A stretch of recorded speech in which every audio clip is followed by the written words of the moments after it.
And what's up? You're hanging with the Niner Nut on this Wednesday, late in the afternoon on the East Coast here. I hope everybody's doing well. Um,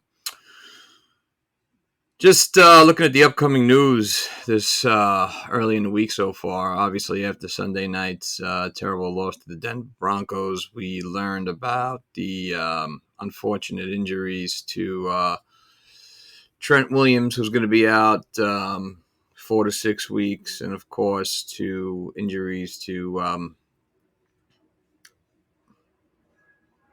various other guys. Shahir, a linebacker, which is going to be another two good players down. I don't know, man. Just don't seem to have a lot of luck with the injury bug. I mean, obviously, despite losing them two, we also have no Elijah Mitchell, and I think we're supposed to get Jason Verrey back this week. Not sure about Jimmy Ward, although Tashawn Gibson Jr. has been playing really well in his place, but there's no doubt that the injury bug really kicks the shit out of us, and Davis Price as well. So we're down various players, man, and losing Trent Williams is something that's just devastating, without a doubt. Obviously, if you didn't see that injury on Sunday night, it looked like it was going to be pretty devastating. Thank God it wasn't anything worse than what it was. I was worrying about the knee, the ACL, hopefully not the Achilles tendon. And it's funny, this week you've seen so many injuries occur. Well, in the first 3 weeks, we've seen a lot of injuries occur. But if you were watching the Monday night matchup between the Cowboys and the Giants, you would have noticed, too, that Sterling Shepard tore his ACL on a non-contact play. Yeah, he did escape. You're 100% right. 100% right, man. Thank God. I mean, the injuries are just ridiculous, man. That's happening. But yeah, you would have seen Sterling Shepard go down, tear the ACL.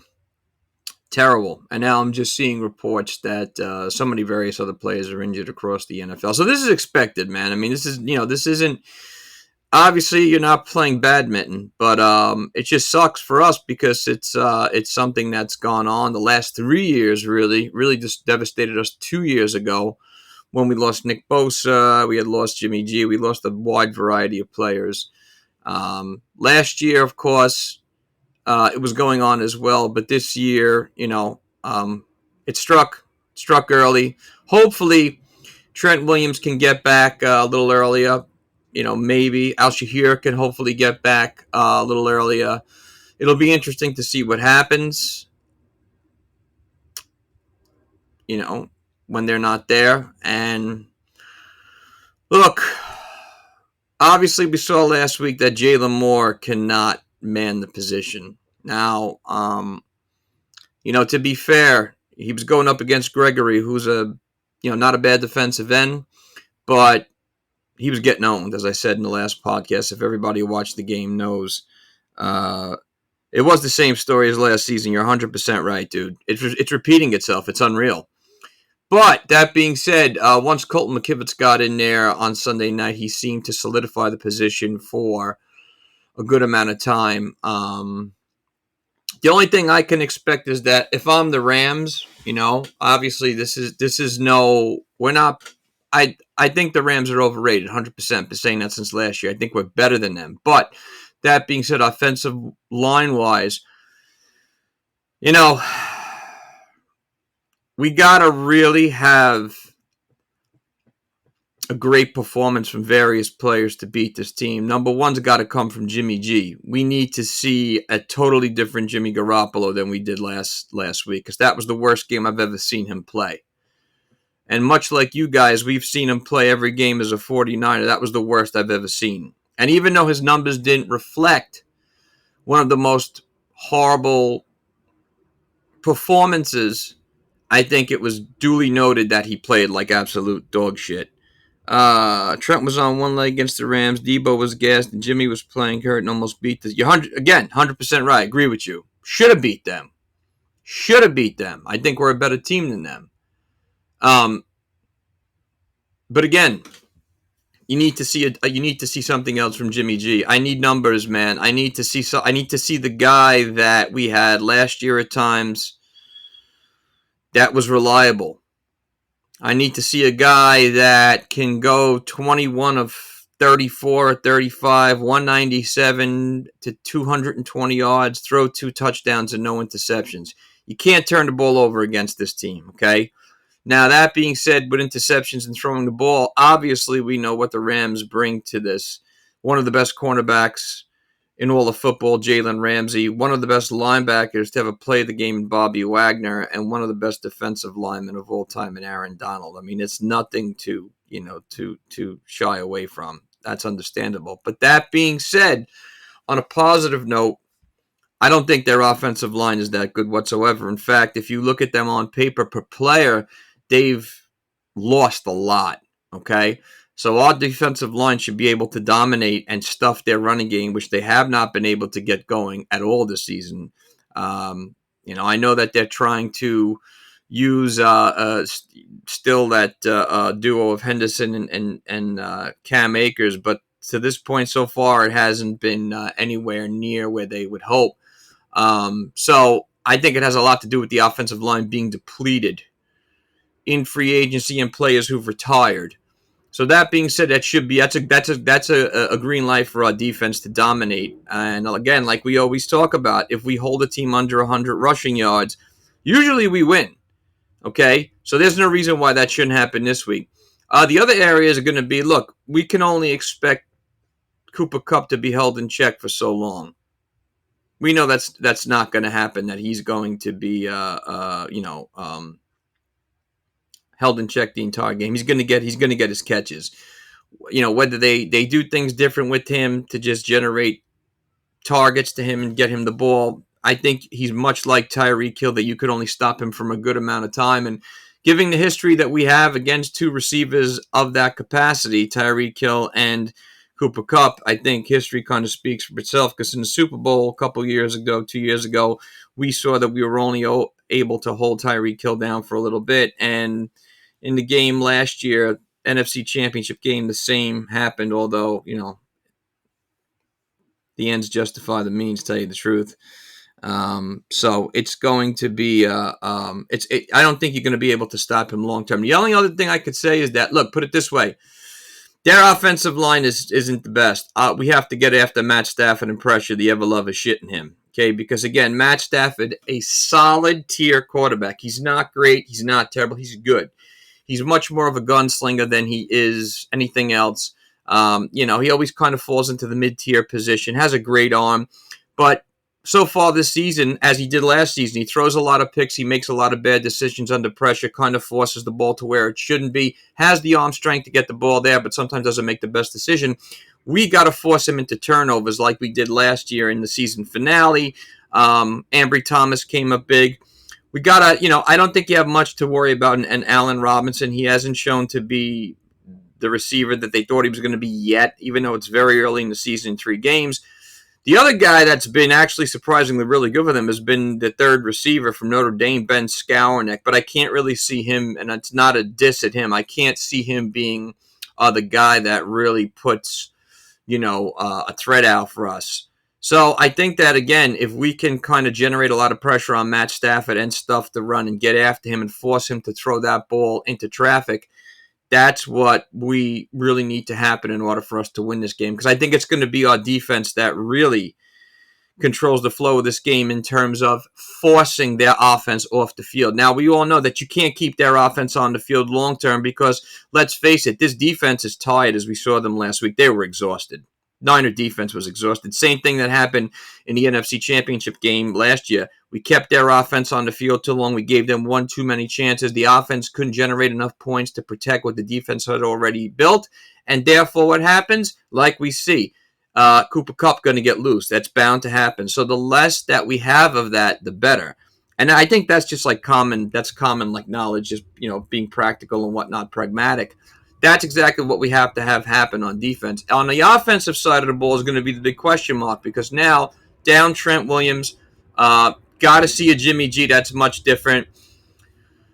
And I hope Shanahan, a lightning, has some type of epiphany, lightning bolt strikes. I don't know, whatever. An owl shits on his roof, something that kind of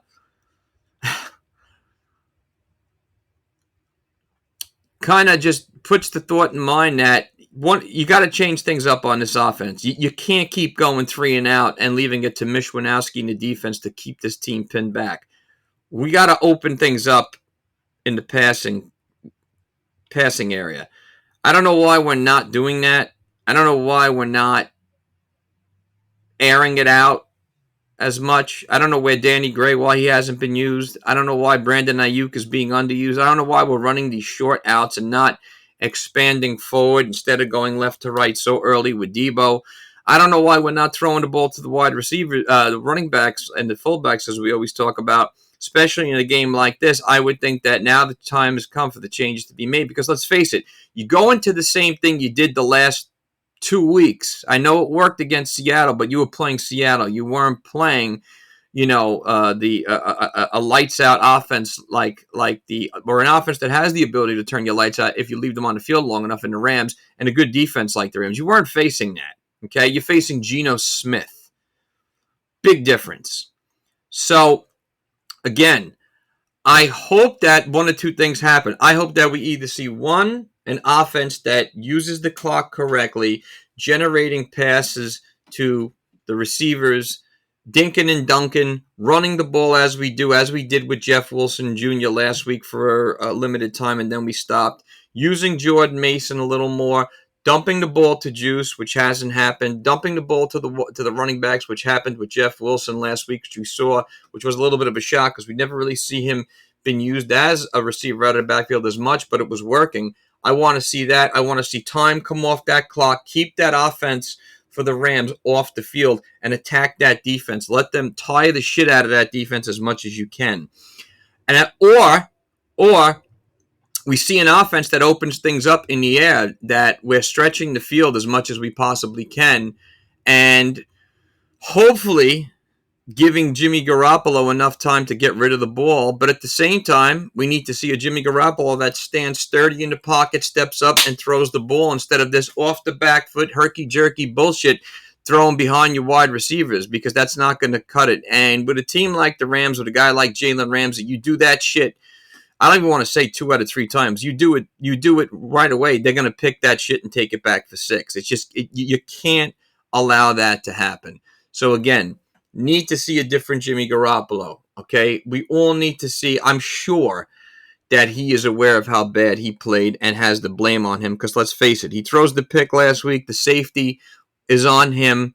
Okay. The bad passes to behind the receivers, the bad passes into triple and double coverage, the high passes, that's all on him. Okay? To be fair, the play calling has to change too. But I will say this, and I'm sure a lot of you agree with me, and if you don't, please throw your comments up there. Let's say, for argument's sake, and this is just a what if, you have the same offense we had last week going into this week. The only difference is Jimmy don't make those bad throws. Well, yeah, maybe there's a difference. Maybe there's some luck. Maybe at the end of the rainbow, things are shiny and you find a pot of gold. But again, that's a what if, and I'd really rather. I don't know if that's possible because yeah, you give him the time to throw the ball. Mind you, he makes the right decision. Everything works out, and for the most part, he's come up pretty good when we needed him in the past, and has had bounce back games. But again, this is all per the offense. So I'm looking for run first as always, as I thought that we were the type of offense.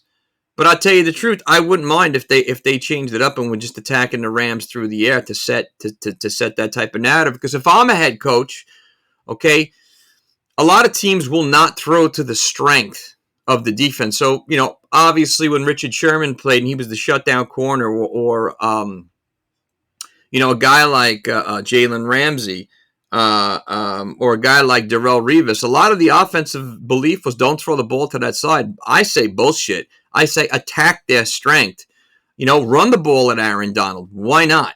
The more you don't do that, the less you have to deal with. The more you attack their strengths, it puts in their head that, well, they're coming after exactly who we thought they wouldn't.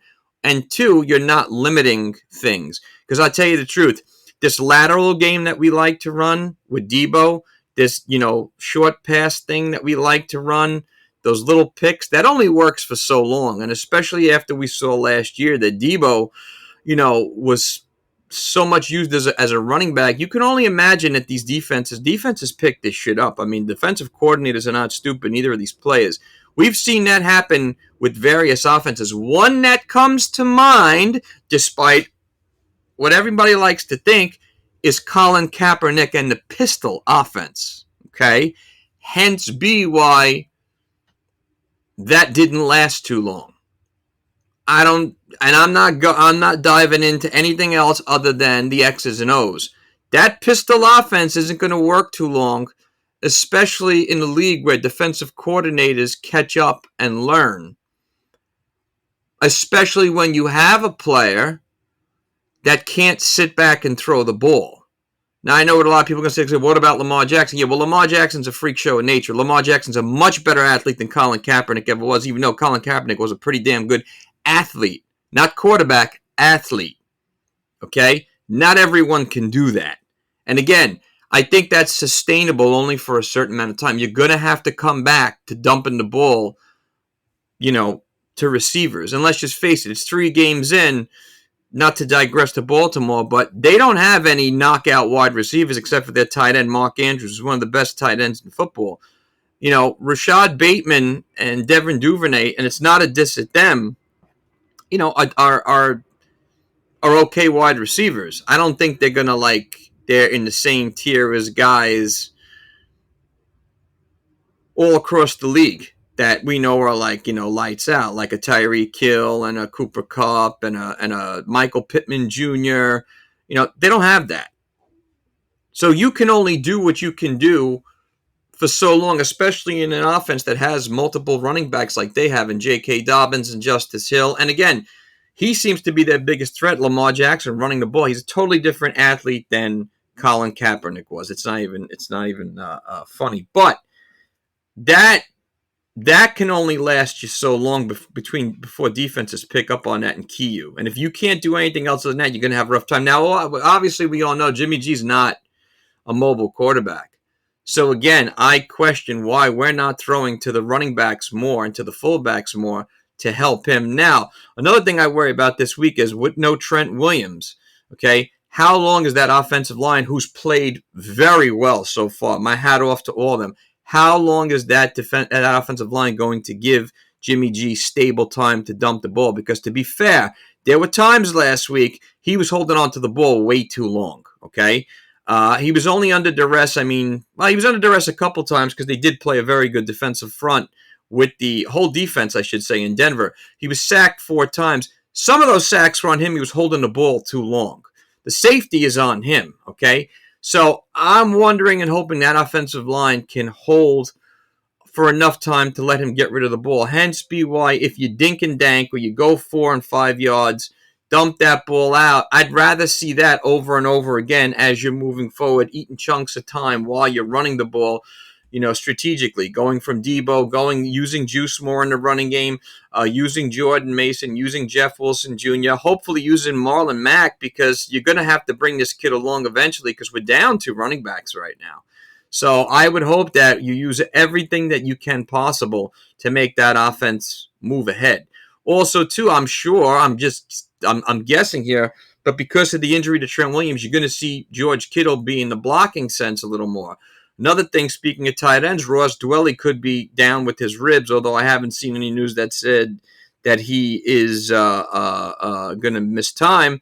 But you're going to have to now utilize him as more of a blocker, and then hopefully we can get Ray McLeod and Danny Gray involved a lot more. I think that would only help if that's the way we're going to go. No O-line, no running game. Can't blame Jimmy for the pressure D-line put on him. I disagree, man. I disagree because I'll tell you this much. You're right about the fact that Randy Gregory was dominating Jalen Moore. He got owned. 100% agree with you there. But to be fair, Jimmy G had his worst game. And there were throws he should have never made, and he had the time to deliver those throws. He just, off the back foot, into traffic, behind receivers, throw the ball away, or dump it to somebody else who's closer. Okay? That's on him. So again, we all need to see him much better. And I think for the most part, he always bounces back well. Because I will say this about him.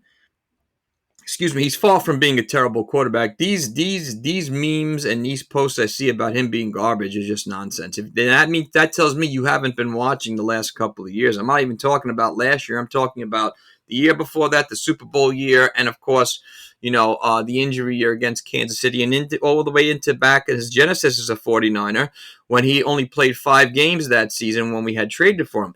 That was when he was at his best. That's what we need to see. That's what he's capable of. The guy's not a stupid nuisance. He knows the game well. He just has to step up into the pocket, look more confident, and not act act out under pressure. It's the worst thing possible. Okay, so that's what we need to see. Obviously, this is a game we all know we have to win. This is a divisional game. This is a game against a team that we are better than, who we should have beaten last year in the NFC Championship game. I ran into 2 49er fans yesterday, didn't know them from a hole in the wall, ran into them at Trader Joe's, 2 really nice gentlemen.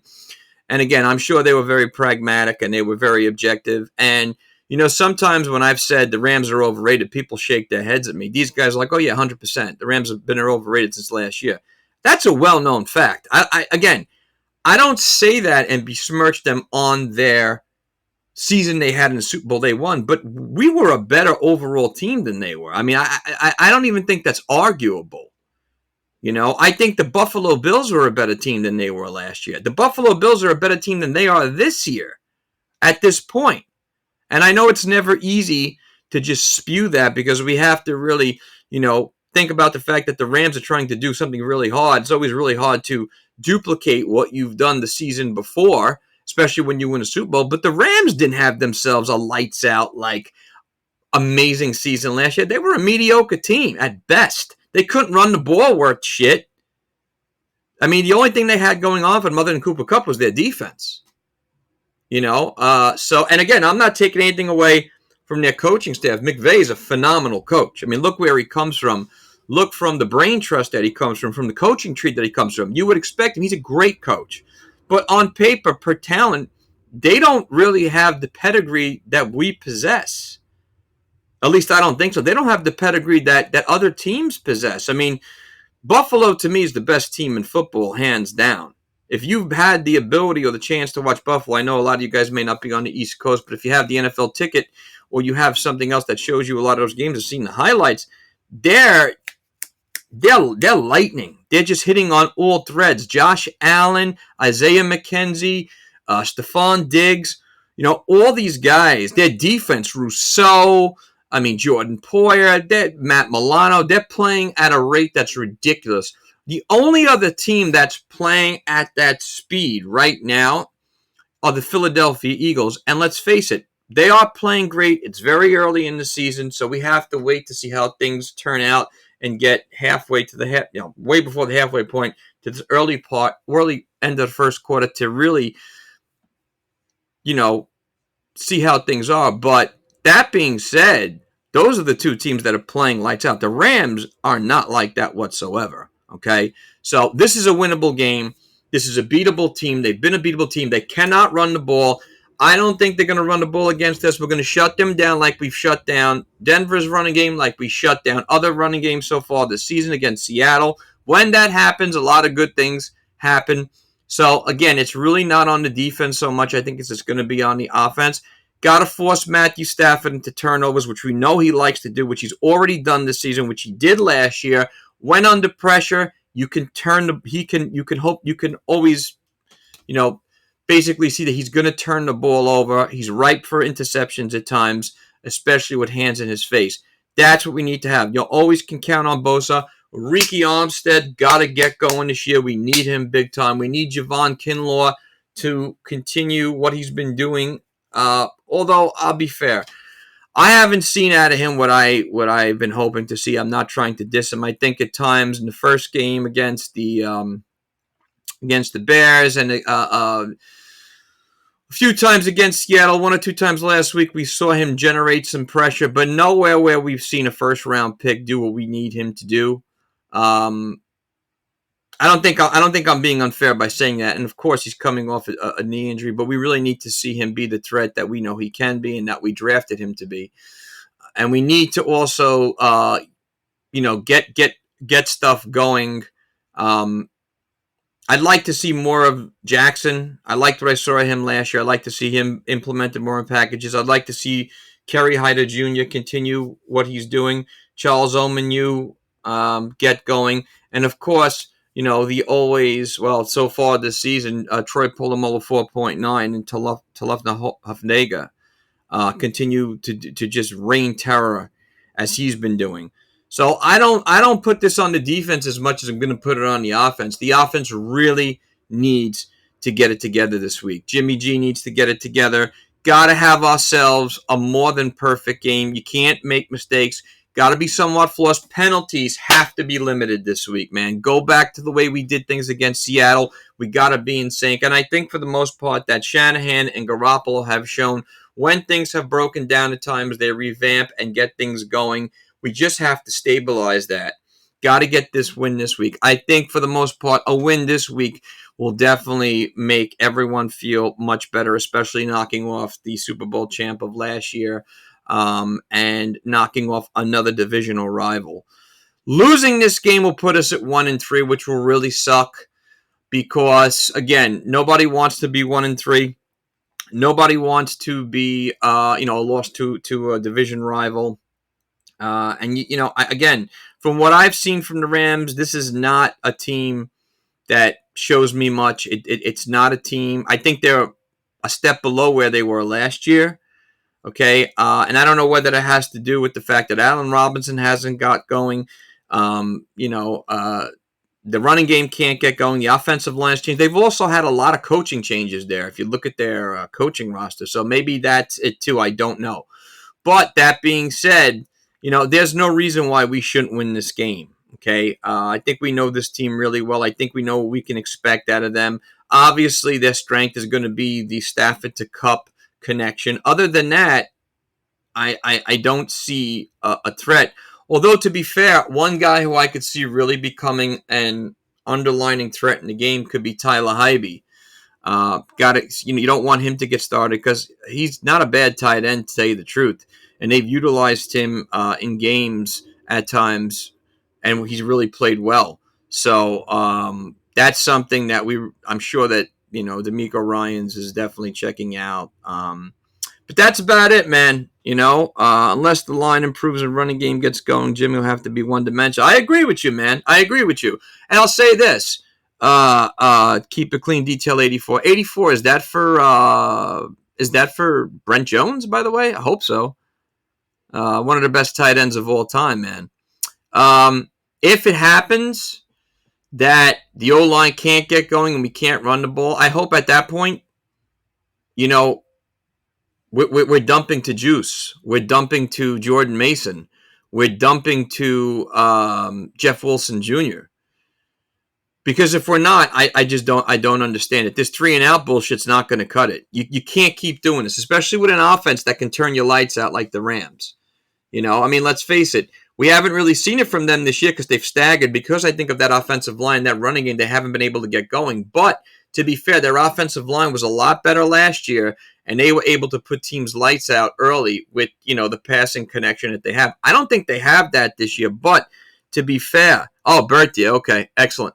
But to be fair, you don't want Stafford, you don't want to test him that many times to Cooper Kupp because after a while, that he's just a guy you can't stop. You got to come to grips with that. I have yet to see a corner shut him down completely. And when I say shut him down, I'm talking about Darrelle Revis type shit where you would shut a wide receiver like he did to Chad Ochocinco a couple times. Remember when the Jets were playing really well a couple years ago. Darrelle Revis, put him on Revis Island, shut him down. That's what I'm talking about. I don't think that's going to happen. Now, I'm not trying to diss 49er corners into saying they can't do that. Anything is possible, but I just don't see Kupp being the type of player that's going to be put into that box. Or, to use a Dirty Dancing quote, you're not going to put Cooper Kupp in the corner. I doubt that's going to happen. He's just too dynamic of a player, and I really don't want it to come to that. Tell you the truth. So that's what I'm looking for. Monopolization of the clock on offense. Use the clock as much as you can. Dink and dunk. Dude, use every receiver possible. Throw to Juice, throw to Kittle, throw to Dwelly if he's playing. Hit Danny Gray, hit Deebo Samuel, hit Brandon Ayuk, hit Ray, hit Jeff Wilson Jr., hit Jordan Mason. Utilize. If you can't keep Jimmy G safe in that pocket, let's dump that sucker quick and just move forward.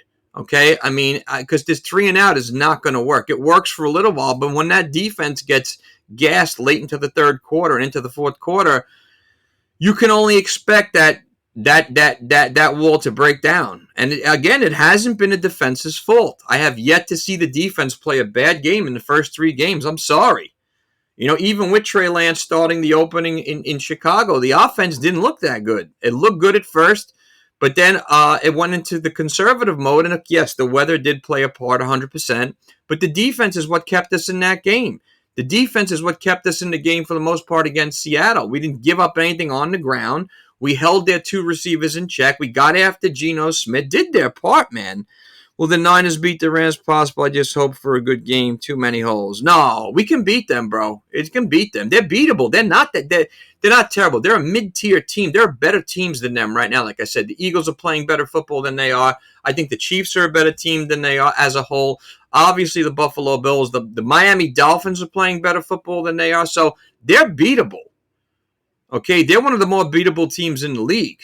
But again, every team we've played this year so far is beatable. We should be 3-0. And to tell you the truth, we should have blown the Rams out.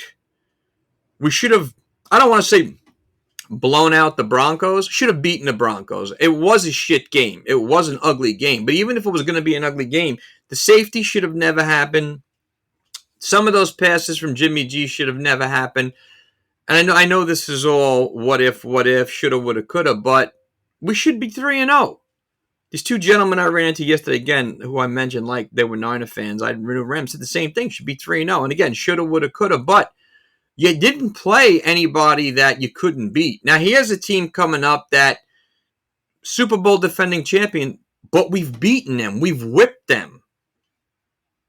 We've seen it happen. So it's a winnable game. They're a beatable team. Let's hope for the best. Hopefully we get some of these guys back. It was the worst game I've seen. Keep it clean, detail 84 from the 49ers in quite some time. It was absolutely disgusting. It was painful watching. Tell you the truth, usually, and I'm a Lakers nut, I'm a Yankee nut, I'm a Ranger. I'll turn the fucking game off, man. I wanted to turn the game off, but because it was so close in points, I figured, but I knew where it was going. You guys all knew where it was going to eventually. You could see it. You could see the wallpaper crumbling off the wall. It's what happens with us at times, and it's terrible. But look, like I said, new week, new team we're playing. Yeah, we got some injuries, but hopefully tighten things up. I think McKivitz is more than capable to get the job done. He knows the offense. He knows the offensive line. He's been here, done that before. Got to have a mint game out of that offensive line. We got to deny Aaron Donald as much as we can. And Jimmy G's got to deliver, and we got to hope that running game continues to be used successfully by Shanahan. He doesn't abandon it like he's done. It's the worst thing you could do, so we'll wait and see. But in the meantime, man, I really appreciate you guys checking out this live feed.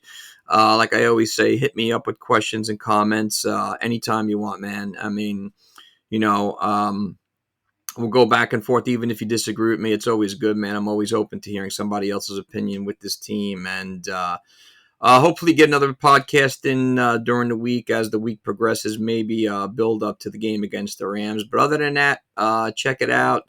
Hit the like button on the YouTube channel and give a follow. Always much love and respect being with you all. All right, Niner Nut out. Have a great day, guys.